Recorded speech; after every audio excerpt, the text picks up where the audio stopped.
Audio Jungle.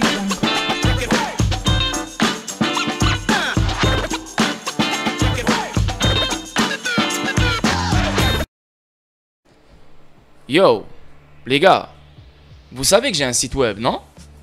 Un site web qui regroupe les actualités XRP, un site web qui regroupe l'actualité concernant les métaux précieux, un site web qui regroupe tous les ICO que je juge qui sont très bons, comme StateX, et la vente c'est le 4 septembre, soyez prêts, et inscrivez-vous maintenant sur mon lien, et le lien est dans la description.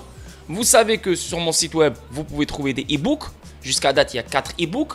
Le 5e e-book arrive très bientôt. D'autres opportunités crypto que vous ne connaissez pas. Et vous savez aussi que j'ai une boutique. Donc, vous êtes tous des investisseurs sur XRP Ripple. J'ai énormément de produits qui ont rapport avec XRP Ripple. Des couettes, des chaussettes, des t-shirts, des hoodies, des chapeaux, des casquettes, plein de choses, plein de matériel. Ok? Donc, faites-vous plaisir et faites-moi plaisir. Utilisez mon site web, que ce soit pour l'actualité XRP, que ce soit pour l'actualité métaux précieux, que ce soit pour trouver des nouveaux ICO, que ce soit pour s'intéresser sur les e-books, que ce soit pour des produits vêtements concernant XRP Ripple. Faites-vous plaisir les boys, parce que le site web, il est pour vous. Ok? Deuxièmement, Decent Biometric Wallet. Protégez-vous. Je vous le dis, je vous le répète, protégez-vous.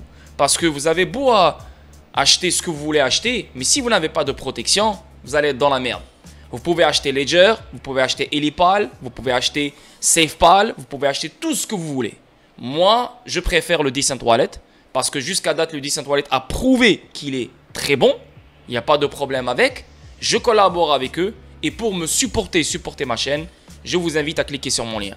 En cliquant sur mon lien, vous économisez 30 $. Au lieu de 159 $, c'est 129 $. Maintenant, il y a deux types de wallet. Tu as l'appareil et tu as la carte. Donc, c'est la même chose. Tout dépend de la stratégie que tu veux faire avec les deux. Maintenant, il y a des gens qui vont acheter que l'appareil. Il y a des gens qui vont acheter que la carte. Il y a des gens qui vont acheter les deux. Moi, j'ai les deux. Ok? En cliquant sur mon lien, vous économisez 5 $. Au lieu de 40 $, c'est 35 $. Ça a changé parce qu'avant, c'était 10 $ de rabais. Maintenant, il n'y a que 5 $ de rabais, malheureusement. Donc, moi, j'utilise les deux. Et pour avoir une meilleure sécurité, je propose les deux. Ok? Donc, pour supporter ma chaîne et pour me supporter, je vous invite à cliquer sur mon lien de All-in-One Card Wallet Decent et bien sûr l'appareil Decent Wallet. Les liens se trouvent dans la description pour les deux wallets et bien sûr pour mon site web aussi. Et pour finir, Bitrue.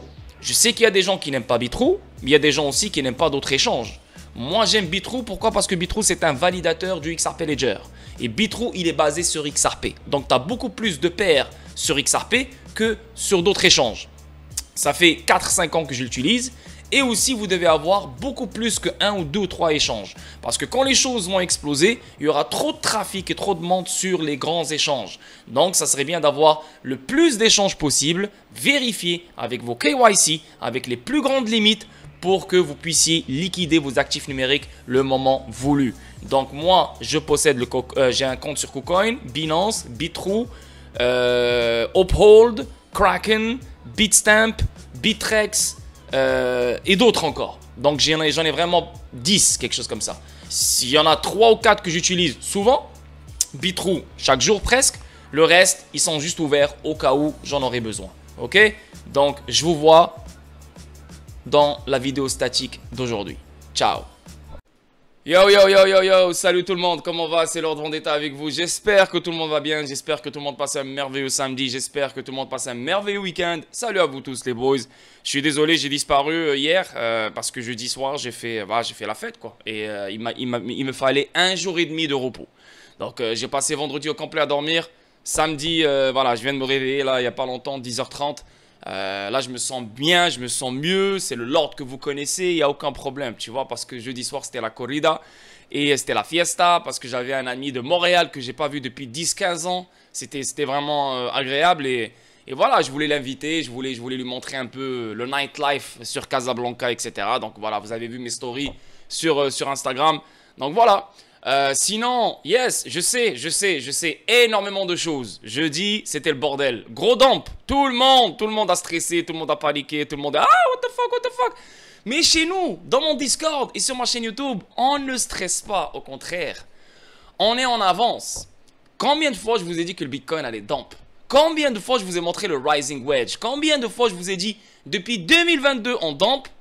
Et depuis décembre 2022 jusqu'à avril 2023 ou mai 2023 ou même juin 2023 ou même juillet 2023 ou même août 2023, on a fait que pomper. Ok? On a pompé, pompé, pompé. Mais même le pompe qu'on a fait depuis ces 7 mois, 8 mois, c'est un pompe de merde. Pourquoi? Parce qu'on est toujours en dessous du 0.5 Fibonacci level. Donc c'est juste un retracement du dump qu'on a eu toute l'année 2022. C'est rien, c'est absolument rien. Donc il n'y a pas de changement de trend. Il n'y a pas de bull trend. Il n'y a rien. On est toujours dans un bear trend. Combien de fois je vous ai parlé de ça? Combien de fois sur 20 millions? Tous mes streams. Depuis le mois d'avril, depuis le mois de mars. J'arrête pas de vous dire, yo, les choses vont dump. C'est juste une question de temps. Malheureusement, on ne peut pas timer le truc. On ne peut pas savoir à quelle date, et à quelle heure, et à quel mois, et à quel jour le dump va commencer, tu vois. Et en plus de ça, on a eu et en plus de ça, XRP, il est descendu à 40 sous, bordel, 40 sous. De 1, il ne faut pas s'étonner parce que la dominance du Bitcoin, elle est à 49 points, quelque chose comme ça, %. Donc normal que les altcoins vont dump beaucoup plus que le Bitcoin. Mais quand le Bitcoin pump, les altcoins ne performent pas bien comme le Bitcoin, tu vois. Donc quand ça dump, ça dump. C'est les altcoins qui se font démonter le plus. Mais quand ça pump, ben, les altcoins ne suivent pas Bitcoin comme il faut. Tu vois ce que je veux dire? Et rappelez-vous que ce que je vous ai dit sur le stock market, le Dow Jones, le Nasdaq et le S&P 500. Qu'est-ce que je vous ai dit? Je vous ai dit plein de fois que la crypto est décorrélée avec le stock market. Dans le pump, il y a une décorrélation. Mais dans le dump, il n'y a pas de décorrélation. Au contraire, c'est corrélé d'une façon incroyable. Regardez comment le Dow Jones il est en train de dumper, le Nasdaq, le S&P 500. Donc, normal que le Bitcoin dump et normal que le reste dump. Donc, ça, c'est des choses que vous savez depuis très longtemps. Vous n'aviez pas besoin de moi jeudi soir. Vous n'aviez même pas besoin de moi hier. Pourquoi? Parce que si tu retournes juste sur mes anciens streams et mes anciennes vidéos, tu auras ta réponse. Tu vois ce que je veux dire? Tout a été prédit. Bien sûr, les nouvelles comme Evergrande en Chine qui a fait faillite et d'autres nouvelles, bien sûr, ça je ne peux pas les prédire. Des nouvelles comme ça précises. Mais c'est les éléments déclencheurs qui ont déclenché ce que je prédis depuis le début. Tu comprends ce que je veux dire? Donc on va regarder tout ça ensemble, pas dans la vidéo statique. Dans la vidéo statique, on va parler de XRP Ripple comme d'habitude. Et ce soir sur le Discord, on va parler de Fed Meeting, Evergrande, SpaceX, tout ce qui se passe, littéralement tout ce qui se passe en ce moment. Parce que ce qui se passe en ce moment, c'est incroyable. Et tout le monde a peur, tout le monde stresse, tout le monde est confus, tout le monde a le doute. Donc on va mettre les points sur les i encore une fois. Et ça les gars, c'est une occasion pour vous de renforcer vos bagues, que ce soit sur Telcoin, que ce soit sur XDC, que ce soit sur Gala, que ce soit sur XRP. Tout le monde qui a sauté de joie sur XDC. Oh my god, 8 sous, 9 sous. Bah XDC il est à combien maintenant? Tu vois, c'est que des price protection qu'on fait. Le marché n'est pas encore prêt. On est toujours dans un bear trend. On n'est pas encore dans un bull trend les boys.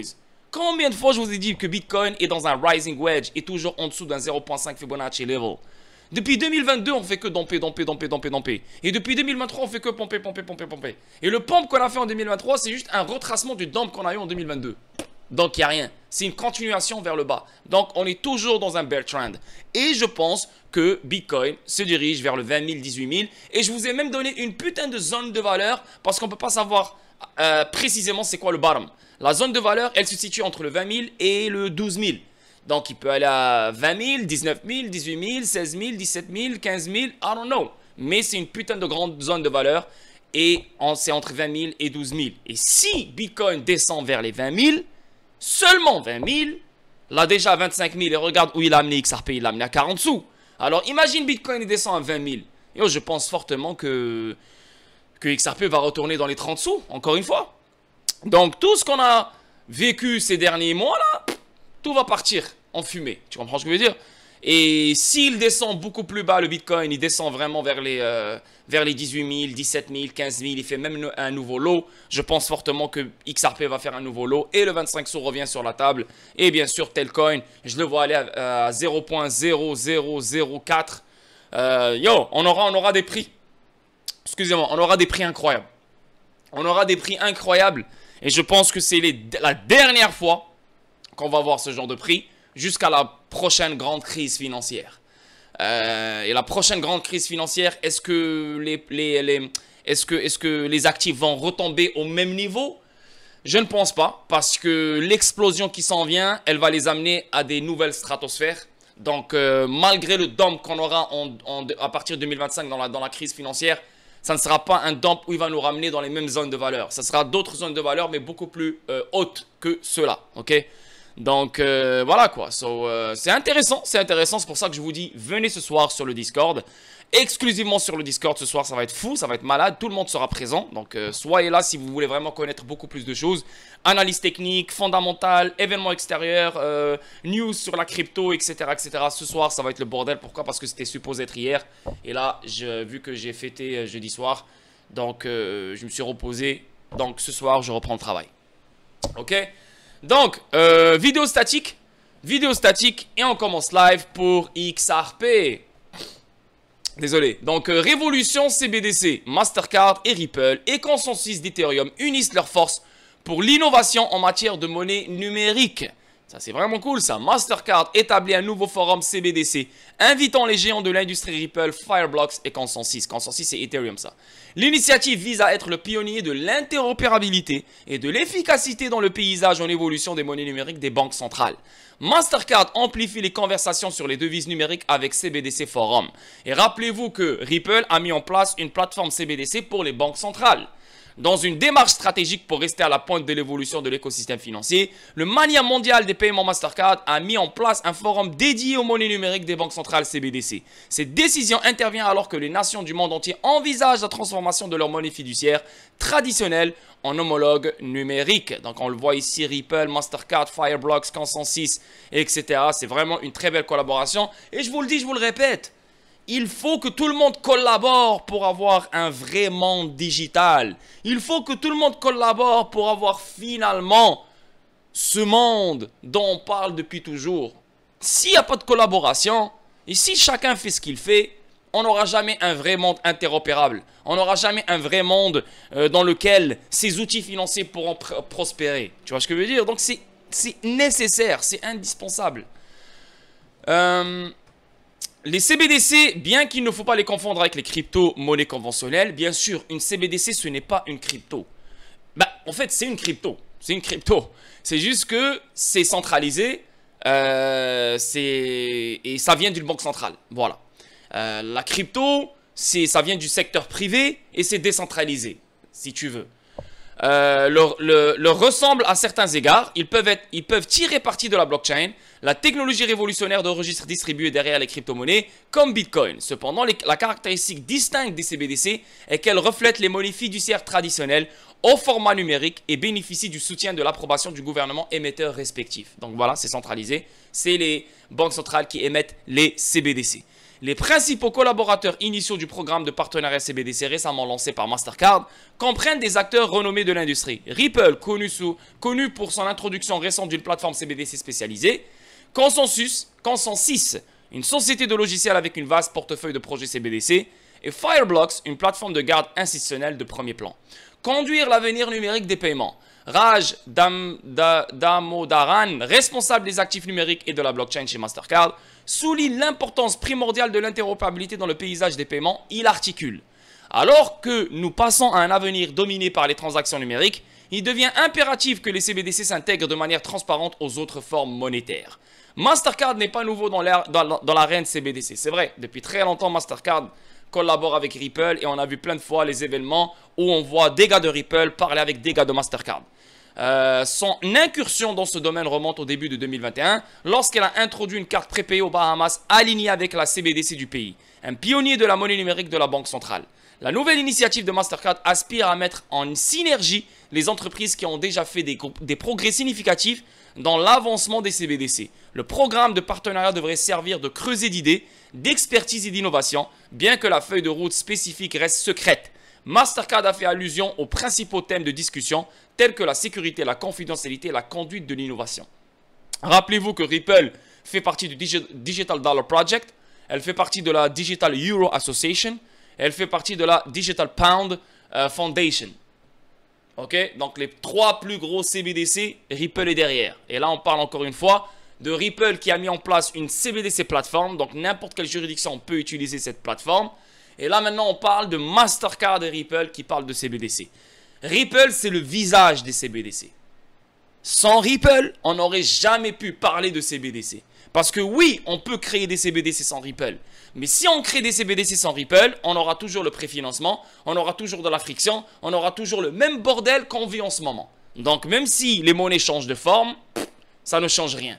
Là maintenant, on veut que les monnaies changent de forme, mais on veut que les transactions, on veut que ce monde de paiement change lui aussi. Donc c'est pour ça que Ripple a vu le jour. Outre les collaborateurs subventionnés, le programme fait également appel à Fluency, un fournisseur de solutions d'actifs tokenisés engagé dans 23 projets CBDC. Désolé. JSEC et Devrian, avec sa solution CBDC sur mesure. IDEMEA, qui se concentre sur les paiements hors ligne.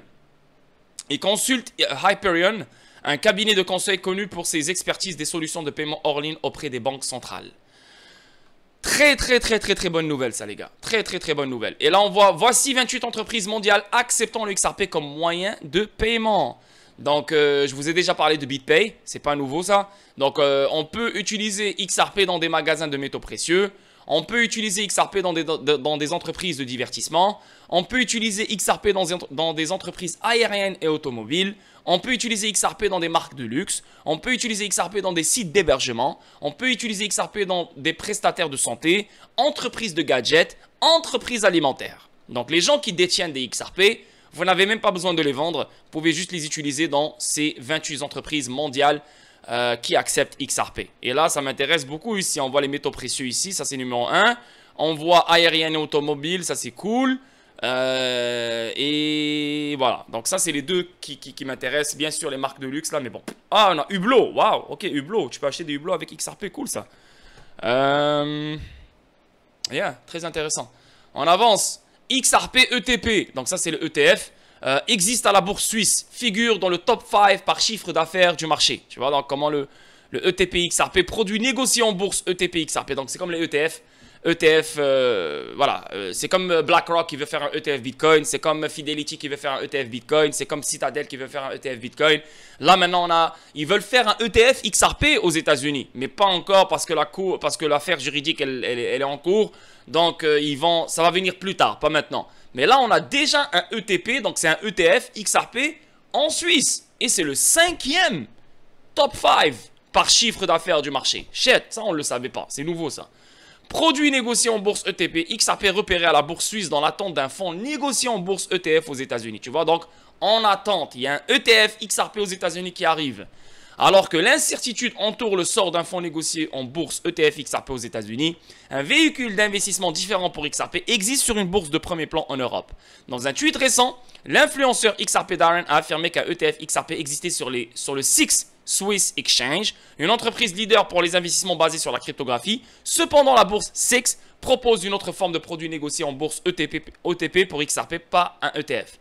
Notamment, ETP est un terme de panier qui fait référence à divers types de véhicules d'investissement, tels que les matières premières négociées en bourse ETC, les billets négociés en bourse ETN et les fonds négociés en bourse ETF. Le tweet de Darren comprenait une copie du dernier rapport financier mensuel de la bourse capturant les produits cryptographiques échangés sur la plateforme. Donc on voit ici clairement Ripple, XRP ETP, et on voit ici Ripple, quelque chose Securities. XRP dans le top 5 des ETP par chiffre d'affaires du marché. Le rapport 6 juin présentait plusieurs ETP axés sur la cryptographie. Les ETP comprenaient XRP, Bitcoin, Ethereum, Solana, Cosmos, Cardano et 12 autres. En outre, le rapport a répertorié les ETP en fonction de leur performance sur le marché sur la liste des altcoins hors Ethereum. XRP figurait parmi les 5 ETP les plus performants en termes de chiffre d'affaires du marché. En particulier, XRP ETP de 21 Shares Ripple AXRP a enregistré plus de 5 millions de dollars de revenus. Il a atteint ce chiffre après avoir été échangé 447 fois sur le marché. De même, le ETP XRP de Ripple Leontech Securities a enregistré un chiffre d'affaires de plus de 980 000 dollars avec 27 transactions. Cool, donc ça bouge là. Pendant ce temps, le ETP de Solana était en tête du peloton des altcoins. Le 21 Shares Solana Staking ETP a réalisé un chiffre d'affaires de plus de 10 millions de dollars. Et Sol a atteint ce chiffre après avoir vu 218 transactions sur le marché. Incroyable. ETF XRP aux États-Unis. Les experts ont fait valoir l'improbabilité d'un ETF XRP aux États-Unis. Les doutes proviennent du fait que tous les ETF doivent être enregistrés auprès de la SEC, contrairement au type d'ETP proposé à la SIX Stock Exchange. Donc les ETP et le ETF sont deux produits différents. Mais pour moi, c'est pareil. C'est juste, on change de continent. Donc c'est normal que les termes changent un peu. Tu vois ce que je veux dire? Mais ça reste pareil. C'est un produit négocié en bourse. Voilà. Tu n'as pas besoin de détenir des XRP pour trader le XRP. Tu vois? Donc c'est pareil. C'est un ETF. Les doutes proviennent du fait que tous les ETF doivent être enregistrés auprès de la SEC, contrairement au type d'ETP proposé à la SIX Stock Exchange. Pendant ce temps, comme l'a rapporté de Crypto Basic, un éminent analyste de ETF a récemment donné des conditions que le ETF XRP se matérialise aux États-Unis. Je pense qu'il se matérialise et je pense que c'est inévitable d'avoir un ETF XRP, donc un produit XRP, donc un produit de bourse, un produit XRP qui sera tradé en bourse américaine. Donc, et c'est juste ce qui le bloque en ce moment, c'est l'affaire juridique à mon avis. Ils vont jamais lancer un ETF XRP en ayant une affaire juridique qui est toujours en cours. Jamais. Donc, il faut attendre, il faut patienter un peu plus. Et là, on va parler de la SEC. Ripple contre SEC. Le feu vert du juge Torres pour la SEC ne signifie pas qu'un appel interlocutoire a été autorisé. Donc, comme vous le savez, il y a eu un feu vert. Donc, la juge a donné un feu vert. Donc, ça ne m'étonne pas, je m'en fous. Mais d'après cet article, ça ne signifie pas que l'appel que la SEC cherche, ça ne signifie pas que l'appel a été autorisé. Donc, ils ont le feu vert, mais est-ce que l'appel a été autorisé? Pour moi, s'ils ont un feu vert, ça veut dire que l'appel sera autorisé. La vérité. Donc, il ne faut pas compliquer les choses, il faut rester simple. Si la juge a donné un feu vert, ça veut dire que l'appel est autorisé. Ou bien il sera autorisé. Elle ne va pas donner le feu vert en sachant que l'appel ne sera pas autorisé. Peut-être qu'elle donne le feu vert pour que la SEC fabrique les arguments pour pousser la juge à autoriser l'appel interlocutoire. Peut-être c'est ce que ça veut dire, tu vois. Mais on va lire ça.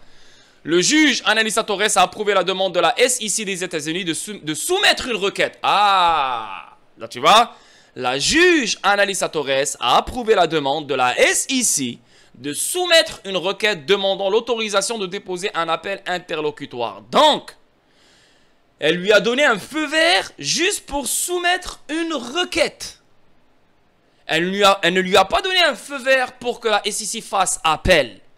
Je sais que il y a plein de monde parmi vous qui ne lisent pas. Ils sautent directement. Oh, la SEC a fait un appel. Lisez, bande de chevreuils. Lisez. Lisez, relis jusqu'à que tu comprends. Jusqu'à que tu comprennes. Si tu comprends pas, tu as un problème de compréhension. Le feu vert du juge Torres pour la SEC ne signifie pas qu'un appel interlocutoire a été autorisé. C'est exactement ce que qu'est-ce que je t'ai expliqué avant de lire? Ça veut dire que peut-être que la juge Torres donne un feu vert à la SEC pour que la SEC fabrique les arguments pour que la juge Torres lui donne raison et lui dit « Ok, tu as le droit de faire un appel ». C'est exactement ce qu'on vient de lire là. La juge Analisa Torres a approuvé la demande de la SEC des États-Unis de soumettre une requête demandant l'autorisation de déposer un appel interlocutoire dans l'affaire en cours contre Ripple. Selon un document partagé par l'avocat pro-XRP James Kayfelen, la SEC peut déposer sa requête aujourd'hui le 18 août. Et là, on est quelle date là aujourd'hui là? On est le 19, donc hier. Ripple a jusqu'au 1er septembre pour s'opposer à cette requête.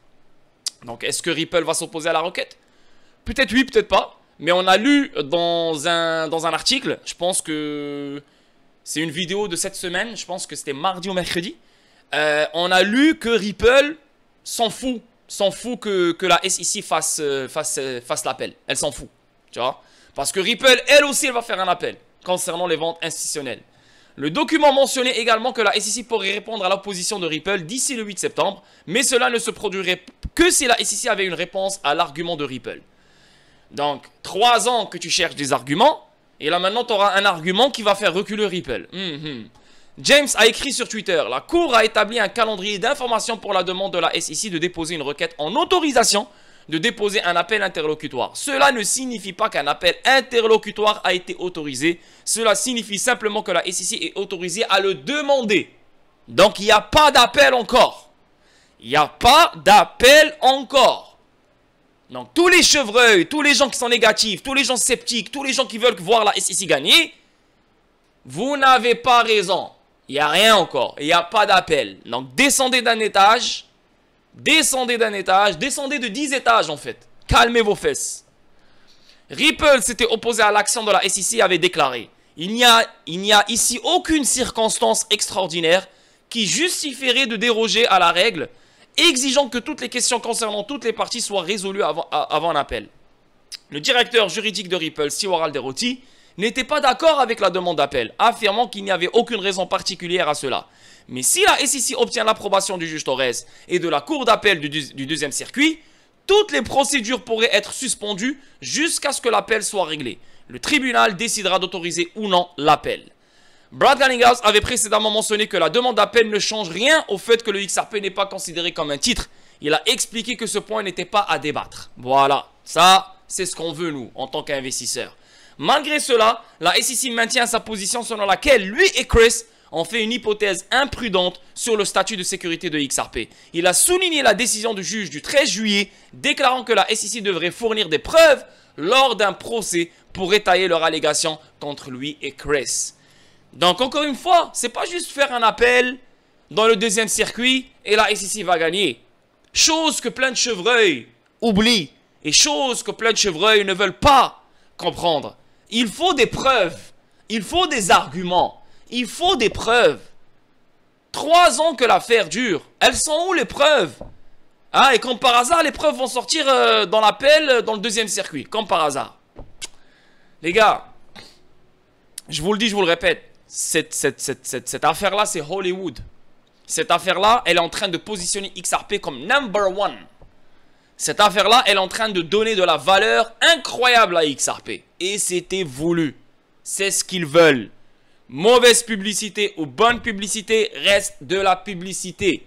Et XRP a eu la meilleure publicité dans cette affaire juridique. Meilleure que n'importe quel autre actif. XRP est connu mondialement grâce à cette affaire juridique. Donc, on a besoin de ça. Et je remercie la SEC d'avoir fait cette affaire juridique. Parce que sans cette affaire juridique, on n'aurait pas eu la clarté. Et sans cette affaire juridique, on n'aurait jamais pensé qu'un jour que XRP sera #1 dans tout le crypto market. Et c'est ce qui va se passer. C'est juste une question de temps. On avance. Un avocat de pro-XRP explique ce qui se passera si Ripple décide de faire appel de la décision sur les ventes institutionnelles. Et les ventes institutionnelles, Ripple a perdu ce volet-là. Pourquoi? Parce qu'il y a un contrat d'investissement entre Ripple et les institutions financières. Donc, pour la juge, c'est des ventes de titres. Mais, les institutions financières n'achètent pas XRP pour investir sur XRP. Ils achètent XRP pour utiliser XRP. Ils achètent XRP pour des fins commerciales. Donc oui, quand ils l'achètent et ils hold, forcément, le prix va apprécier. Et s'ils gardent des XRP dans leur portefeuille et XRP apprécie, donc forcément, ils vont faire de l'argent. Mais leur but ultime ici, leur premier objectif, c'est utiliser XRP. C'est vraiment fournir un service aux petites et moyennes entreprises. Donc, on parle de ODL, On Demand Liquidity. Tu vois, donc, pour moi, il n'y a pas vraiment... C'est pas des ventes de titres, la vérité.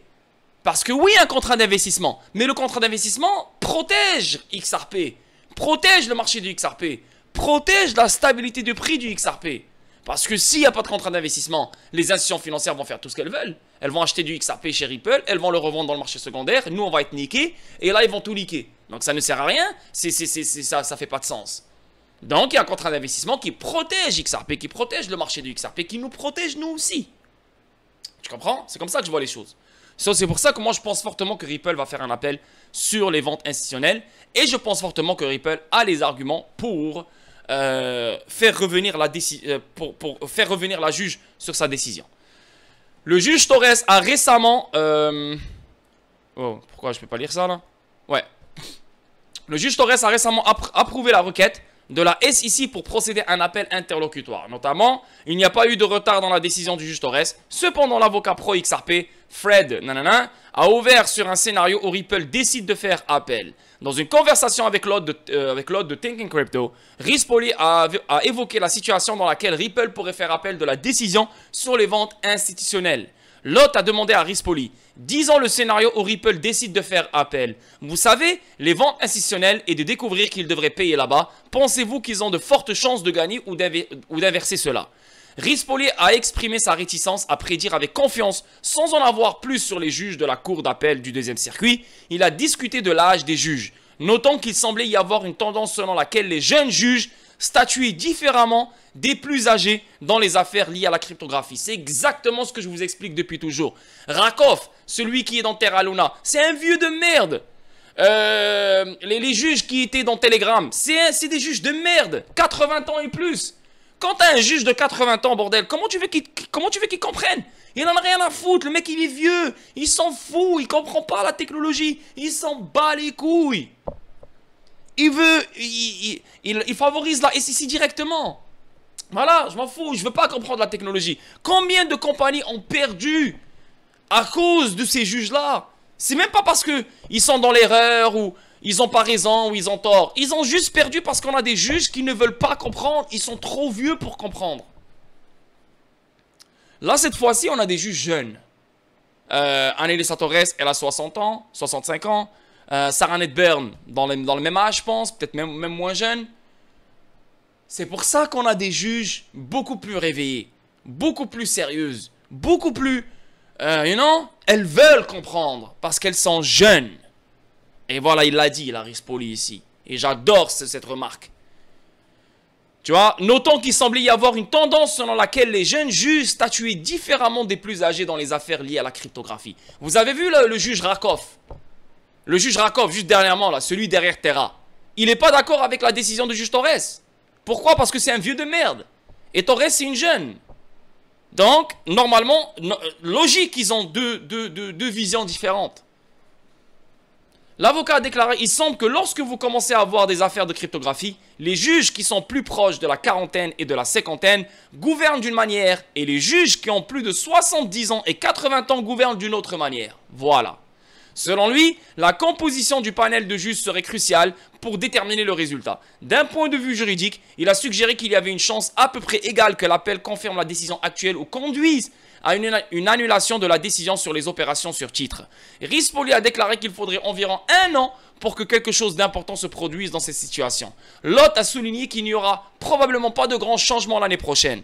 Rispoli a accepté et a évoqué l'idée de nouvelles lois apportant une solution plus claire. Il a deviné que si Ripple veut de bons résultats, il pourrait essayer de prolonger le processus judiciaire pour attendre d'éventuels changements au sein du gouvernement qui pourraient affecter la façon dont la SEC agit.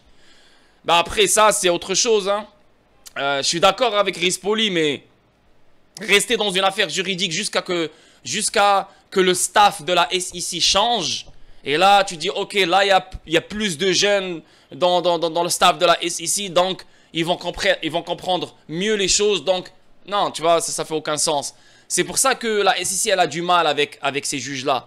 Tu vois, parce que les juges sont jeunes. Et la SEC n'a jamais eu de mal avec les juges auparavant. Pourquoi? Parce que les juges sont vieux. Et les juges vieux donnent directement raison à la SEC, ils ne cherchent même pas à comprendre l'autre côté, tu vois. C'est pour ça que la SEC a toujours gagné. Là maintenant, cette fois-ci, la SEC, elle a vraiment un problème. Pourquoi? Parce que les juges sont jeunes, ils comprennent. Ils veulent comprendre. Et quand tu veux comprendre, tu réalises que la SEC est dans le tort. Tu réalises que la SEC est dans la merde. Tu vois ce que je veux dire? Donc, je pense fortement que Ripple va faire un appel sur les ventes institutionnelles.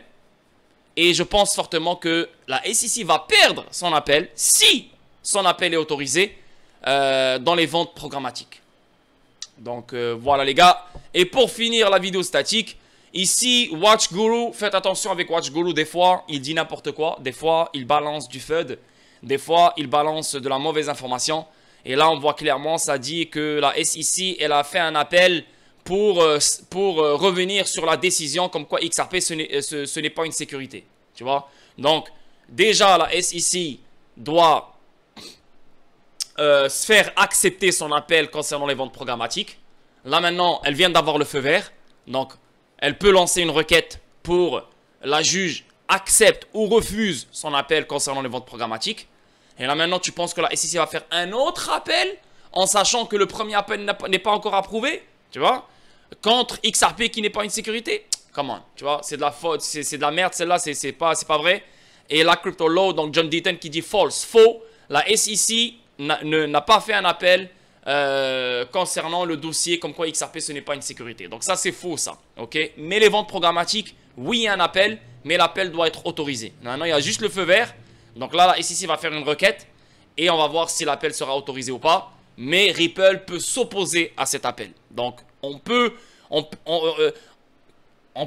la SEC peut juste ne pas faire appel parce qu'il y a trop de monde contre elle. Donc déjà la juge qui est contre elle. Et là tu as Ripple qui sera peut-être contre elle. Donc ça va être vraiment dur. Et il faut vraiment des arguments fiables pour laisser passer cet appel. Donc voilà les boys. J'espère que vous avez aimé. Je sais j'étais trop boosté. Mais parce que depuis jeudi 6h du matin je fais que dormir. Je fais que dormir. Donc là je suis boosté. Là j'ai tellement envie de parler. Mais voilà les gars, ce soir à 21h, non, je pense que je vais le faire plus tôt. Je pense que je vais le faire plus tôt parce que ouais, j'ai une vie quand même. Si je le fais le soir, c'est pas cool. Mais je sais pas à quelle heure je vais le faire. Mais ce soir, aujourd'hui, il y aura un stream incroyable. Un stream qui va regrouper toutes les news qu'on a eues cette semaine et la semaine passée. Il y a énormément de choses à dire. So les gars, venez dans le Discord si vous voulez vraiment passer un très bon moment rempli d'informations qui va vous aider dans l'avenir. So, sinon, voilà quoi. Ciao tout le monde, un bon week-end à vous et on se voit demain pour une autre vidéo statique ou bien lundi comme d'habitude pour une autre vidéo statique. Ciao tout le monde, prenez soin de vous et un bon week-end. Bye.